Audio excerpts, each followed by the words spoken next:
Both crews cleanly away. No early drama, thankfully. Quite a smart start from both crews, Alison. I can see you with your rate app. So yeah, it looked, I mean, you looked like on the Berkshire station, the Bedford schoolgirls had the snappiest start, and they did. They were up in the 40s compared to Beckett School, a little bit more leisurely there, kind of 38, 39. We'll see how that plays out. It's not always to the advantage, but generally, you know, kind of getting up there, pushing the boat up, sprinting out there, getting the boat moving, and then getting out to length. And yeah, Bedford girls, they had that higher rate. They managed to get the boat up and moving, and it's given the advantage off the end of the island. So now it's but it's only a canvas. Now it's up to see who can really establish. And now it's Beckett School who've managed to get into their rhythm better. They're holding them. Perhaps they're coming back inch by inch. Looks like we've got a good race in this first race of the junior Coxed Fours. 14 entries in this event. It was Gloucester Hartbury who won this last year, and they don't have a crew in it this year. So it's going to be all change.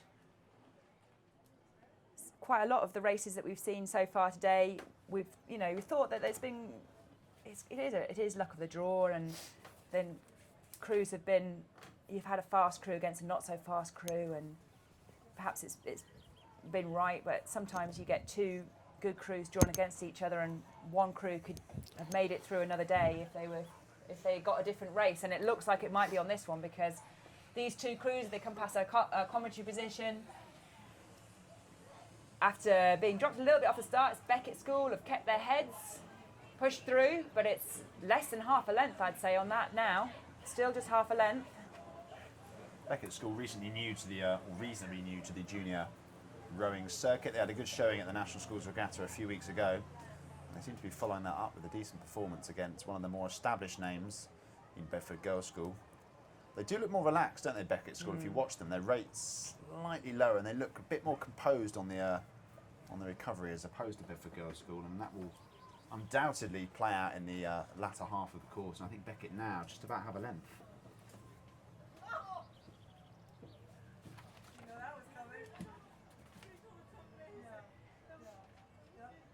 Yep.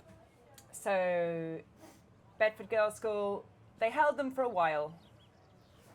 You can kind of, particularly if you've got a Cox, you can have it, call it, and maybe you call an extra couple of pushes, call it early to try and hold them for a while. But if you've got that, what they've got here is just a little bit of extra boat speed per stroke, and it's kind of relentless after a while. They do look very smooth. I think relentless is the exact word I'd use, actually. They are. It's metronome-like, Yeah. actually, looking at that boat. They're sat upright quite a lot. They've not got this huge long stroke. They've got a higher rate, so they're actually over-rating. Quite often you see crews, once they get out in front because they've got kind of longer, more powerful stroke. But they're sat up, they're pushing it along, they're tapping it along. This was actually always kind of my preferred style. Yeah, absolutely. I agree with you. It depends on your physiology and your, on your composition. I think particularly for schoolgirls, it's perhaps even safer. You don't want to be shifting a massive amount of weight per boat, per stroke. Keep it up there. Use your rate, use your fitness rather than particularly power per stroke. And if you can keep it up at 34, 35, 36 throughout the race and keep it clean, which they're able to, that's fantastic. Very effective, isn't it? It's working, absolutely working, and they're just moving away with every stroke, and it doesn't look like Bedford Girls' School are going to be able to regain parity. Certainly the Bedford Girls' School crew look a lot more tired, don't they? So at this point, Tom, with I think that race looking like it's sewn up, I'm going to leave you on your own for a little while, if that's all right, because I'm going to go up and join on a boat. Please do, it's been a pleasure. I'm coaching for the rest of the afternoon on a boat, so thank you very much for your company. And I think you've got someone else joining you fairly soon. But yeah, I'll hand over, leave you with that. Thank you very much. Alison clocking out after a long old shift. It's been 2 hours here in the commentary tower, commentary HQ here at the Barrier Henley Women's Regatta. And I think this race is certainly a foregone conclusion now. I would say Beckett School are going to run out comfortable winners, and I'll be watching out for them later on as the weekend progresses, because they have quite an effective style of rowing, and I look forward to seeing how they progress as the afternoon goes on.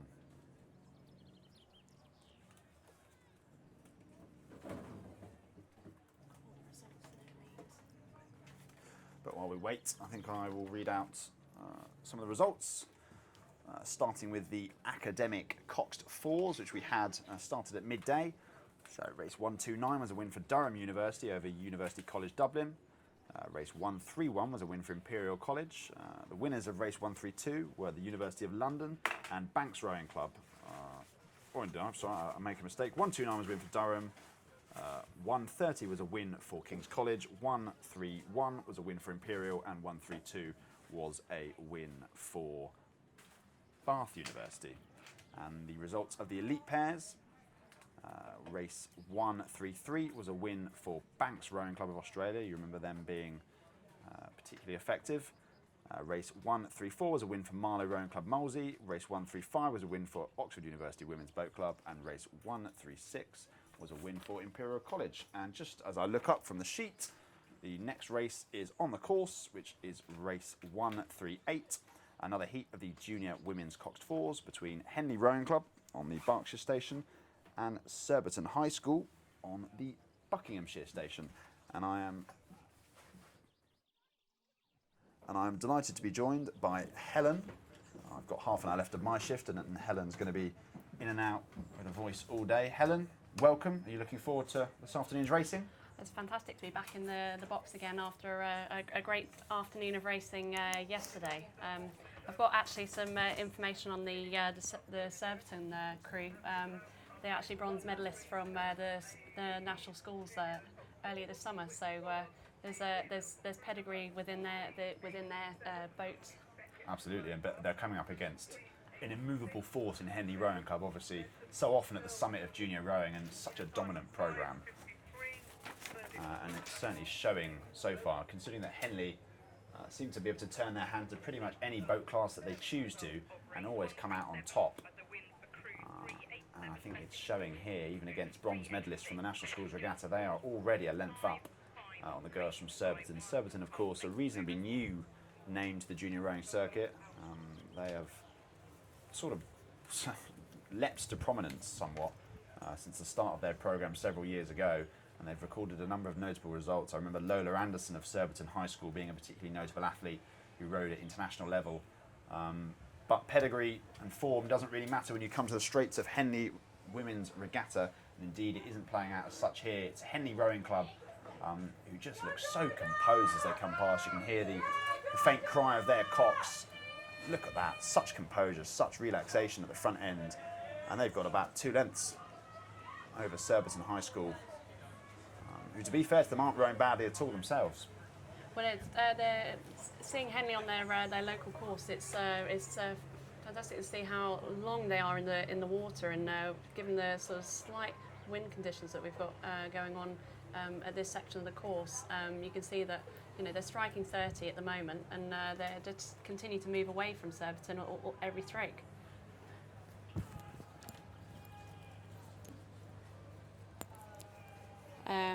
Now we're moving into the regatta enclosures, and you can hear that there's a lot of support on the banks for both Henley and also for Surbiton High. Well, you'd expect that, wouldn't you? Both crews obviously very local. Henley's boathouse just beyond the town bridge, and Surbiton, of course, a reasonably local crew as well. I'm not quite sure where their base is, but it's certainly not far away. But I think Henley have got that one pretty much under control. So if we move back towards the start, I think we've got another heat of the junior Coxed Fours, and I'm told on my sheet that this is a row over, but it certainly doesn't look like it to me. Have a minute to work out exactly who it is I am looking at. It looks very much. I know. Got my head on it. Sorry, I apologise. It's race 139, Latimer Upper on the Berkshire station and Marlow Rowing Club on the Buckinghamshire station. Apologies there, Helen. No, it's looking at the start so far. It's been a strong start from Marlow Rowing Club already, and again, in this Cox Fours, it's key in that first section of the race is, it's quite a heavy boat to get moving and up and running. So you're looking at, that first 20 to 30 strokes is key to this sort of course length. And once you've got that up and running, is that, as we were talking about earlier in the morning, is that that holding that rhythm into a more maintainable stroke rate will be interesting to see. And you can see at this stage, Marlow Rowing Club have certainly got up on Latimer upper. Just looking at now, moving on towards the barrier and where our position is at the moment, and you can see that. The Marlow Cox is steering a great line close to the booms and just holding it straight the whole way through, whereas you can see with Latimer Upper at the moment, they're just a little bit more into the centre of the race course, but as we can see from the umpire's launch, that he doesn't seem too concerned at this stage. They're both separated enough that Marlow's not upsetting Latimer Upper, and it's looking comfortable from both crews that they're in their racing sequence, and Marlow is certainly in charge of this race in this first third of the race. I suppose Alice and I were talking about it earlier, the importance of getting out to a fast start at Henley with the match racing nature, being out on top of your opposition and establishing a psychological advantage as much as anything else, and Marlow have certainly worked that to their advantage in this heat of the junior Coxed Fours.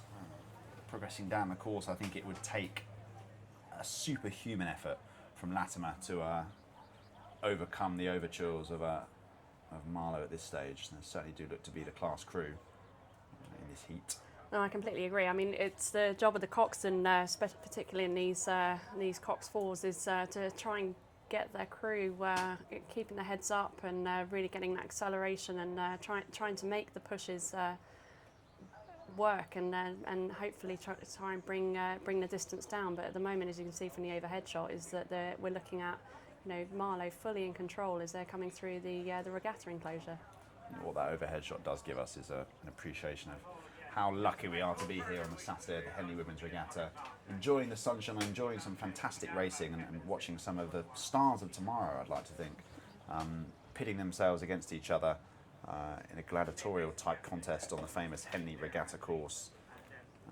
It really is an absolute pleasure to be here. And if you are tuning in, you are listening to our live commentary, welcome. We've got a full programme of racing to come this afternoon. We've already had some fantastic events this morning. We're looking forward to bringing you extensive coverage of everything on the course throughout the afternoon, right up until about 6 o'clock. We won't have any finals today. All the finals will be reserved for tomorrow, which will be the last day of the Henley Women's Regatta. And of course, in 2 weeks' time, we've got the Royal Regatta on the very same course. The only difference between the two is that the Henley Women's event ends about 600 metres shy of the Royal course, which is 2,112 metres long. So thoroughly excited to bring you coverage of everything, and indeed it looks like in race 139 Marlow Rowing Club are going to row away as comfortable winners, and unfortunately the next race on the course is a row over for St George's College. That's race 140. Cheltenham College have scratched, so it's a row over for St George's College. I believe it was quite a late scratch as well. Okay. They're actually Cheltenham College did come into registration, but apparently 10 minutes before boating was a very late scratch. Ah, I see. I wonder why. All sorts of things can happen.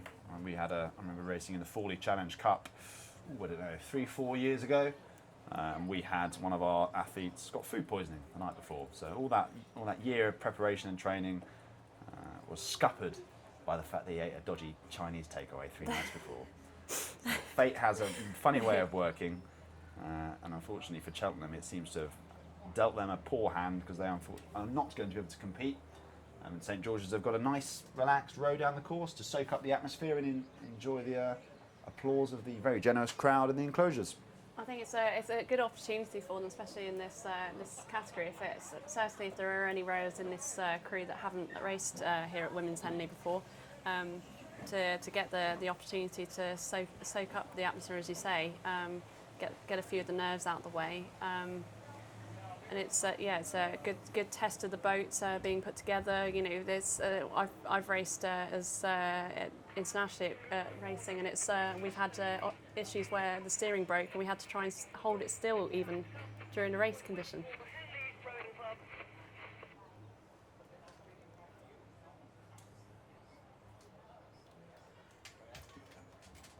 I was just going to ask you actually, Helen. I mean, how much experience have you got of racing on this course? And when you mentioned about soaking up the atmosphere, it is completely different to anything.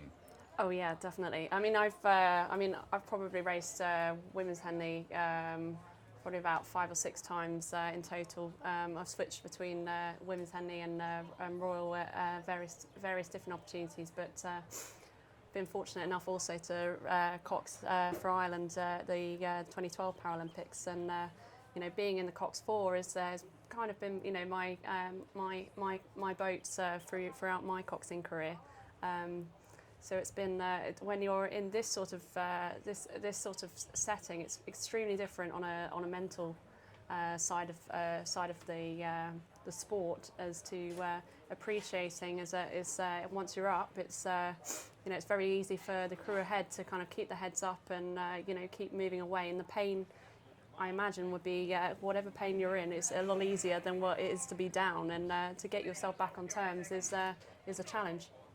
I think, to be honest, if the Cox 4 was your boat, I could probably go and have lunch and have a coffee and leave you to it, because there's no need for me to add any insight. Got a Paralympian from the Cox 4 in the commentary box here. And if we've got Paralympians in the commentary box, it gives you a little idea as to how accomplished the athletes are out on the water. It truly is an event of international pedigree, and we've already had a couple of Olympians making their way down the course this morning from Australia, and I'm sure we'll have something similar. And indeed, in 2 weeks' time at the Henley Royal, we've got 3 new women's events. The Cox 4, or the 4, the pair and the double, will have an even greater number of international names to choose from. It's an exciting few weeks here at Henley, but we've got the next race on the course, race 141, which is another heat of the junior Cox 4s between Kingston Grammar School on the Berkshire Station and St Andrew Boat Club on the Buckinghamshire Station. So that's Kingston on the left-hand side of your picture and St Andrew on the right. Bit of an early warning there for Kingston Grammar, and looks like a bit of a clash of blades there. It's a bit naughty from Kingston Grammar. They came right over. Ooh, a major clash of blades. Quite a lot of clashing there, and there's it's interesting seeing the Cox correction. They've on the Kingston crew, they've managed to not put too much correction on and straighten up, so they're not technically losing too much speed from putting the rudder on during the start sequence. It's certainly key, is that the least rudder that a coxswain can put on, or a steersman in a coxswain's boat, will you know, it will unsettle the rhythm if they're having to put too much on. So it seems that, you know, their coxswain has done very well in the Kingston Grammar School crew into resetting and separating from St Andrews boat. You have to sort of wonder, I mean, in a race as well balanced as this, how much of that could actually be done on purpose? You know, I mean, do crews come across deliberately to try and upset their opposition? I'd certainly say there is an aspect of boatmanship at times, but at the same time it's also seeing that quite often in this class of boat is that you'll find that there is an uneven balance in strength in the sides of the boat. So stroke side could be could be bringing it around and causing an awful lot of work for the coxswain to get in charge of, especially off the start. Once we're settled and into a race rhythm, it's much easier to settle a line. Although you do see at times where, depending on experience of the coxswain, is that they could be weaving all the way down the course. So it's an interesting one to see play out down this race. Well, I think the small margins are going to be as important as ever in this race, because as the 2 crews come past us just about at the barrier, which signifies about a third of this course, they are pretty much neck and neck. I might hazard a guess that St Andrew Boat Club have the slightest of advantages, maybe no more than a canvas to a quarter of a length. But as you say, Helen, those tight margins, those slight adjustments on the rudder are going to have an effect. And despite Kingston's erratic start, where they came right over into the middle of the river, it is St Andrews who've established themselves as just about the crew to watch in this. They've got about half a length there if you see the bow of the Kingston boat, just about nudging the space between the 2 and 3 gun and the St Andrews crew. It's interesting looking at both crews that they've actually both gone with the bucket rig setup, choosing on setting the rig up on different sides. So you can see that what on the Kingston Grammar School is that they've got the stroke side bucket, and you've got with the St Andrews is on the other the bow side. Intimate knowledge of rigging is well beyond my very limited understanding of rowing, but I think now would be a good time as we watch St Andrew Boat Club come down and the next race to start to hand over to Camilla, who is going to take on the reins and take you through this afternoon's racing. So Camilla, that is all yours. I'm going to go and get myself some lunch. Well, good afternoon. This is good to be back on the live stream. And having been at work yesterday, this was quite a good setup for me, certainly, to have at my desk. And it's impressive this year, I must say, with all the drone footage and. It's giving you a whole different perspective to the race, where it's it's great to see that we're able to to deliver this again this year. That it's being able to see all aspects of over the top, being able to see from the side and all the way down the course is fantastic. And splitting between at this stage of the racing, there's so many races going on that we're looking at toe to toe action. So in the top end of the screen at the moment is race number 141, which is continuing between Kingston Grammar School and St Andrews Boat Club in the Junior Cox Fours. And in the lower screen, you'll see the race number 142, which is between St George's Harriets and St Paul's School USA. Oh, so from one Scottish crew to another, St Andrew BC through to George Heriot's, they've populated the Junior Fours events, and it seems to be the crew from the USA that's got the fastest start of the two. So that's the St Paul's School USA crew on the right hand side of your screen in the bigger picture there, and the crew from Heriot's on the Berkshire station, that's crew 396. And it seems to be about, as we look outside of our viewpoint here, probably about 2 lengths to the crew from the USA. They've travelled all this way to be here. I suspect that they'll be quite a force to be reckoned with throughout the competition, don't you? Yeah, no, I completely agree. I'd say is that you're here, you're travelling a long way. You're here to certainly put your stamp on making a claim to the trophy tomorrow afternoon. So it's looking very solid through the first third of the race from St Paul's School USA. Just cutting back to the finish of that previous race there, it seemed to be the crew from St Andrew Boat Club up in Edinburgh, which is where I've travelled down from today. So it's good to see an Edinburgh local crew doing well, that just took the win there over Kingston Grammar School. That St Andrew's Boat Club crew actually quite a lot of talent, and they did very well at the Women's Head of the River this year, I think winning one of the pennants. The novice pennant, I believe, just earlier on in March, down on the Tideway. So fantastic. That was all the crew of juniors, I believe. So we'll have to wait and see how they get on throughout the course of this afternoon and tomorrow. And there it is. We're back now to the second race of this Junior Coxed Fours event between George Heriot's and